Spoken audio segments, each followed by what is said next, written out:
శరీరంలో ఒకసారి భక్తి అనేది ఎక్కితే అణువణువు, ప్రతి కణము కణము, రక్త కణం కూడా దత్తా దత్తా దత్తా, గురువా గురువా గురువా, కృష్ణ కృష్ణ కృష్ణ అంటే అనాలి అని.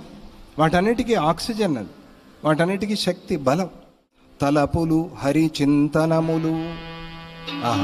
హరిచింతనాలే వీళ్ళ తలపులన్నీ కూడా హరిచింతనములు. ఇక పలుకులు హరికీర్తనానుభవములు.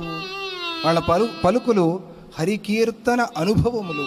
వాళ్ళు మాట్లాడుకుంటూ ఉంటే ఏదో పుస్తకాల్లో మాట్లాడినట్టుగా లేదు, వాళ్ళ మనస్సు అనే పుస్తకం తెరిచి మాట్లాడుకుంటున్నారు వాళ్ళు. అట్లా ఉంది అనుభవంతో వచ్చిన మాటలు.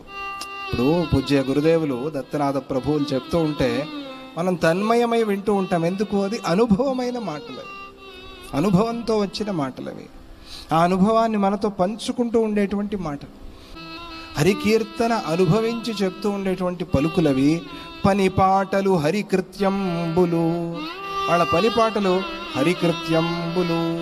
ఇది ఏకో దేవో దేవకీ పుత్ర ఏవ, ఏకో మంత్రస్తస్య నామాని యాని, ఏకం శాస్త్రం దేవకీ పుత్ర గీతం, కర్మాప్యేకం తస్య దేవస్య సేవ, తస్య దేవస్య సేవైవ కర్మ.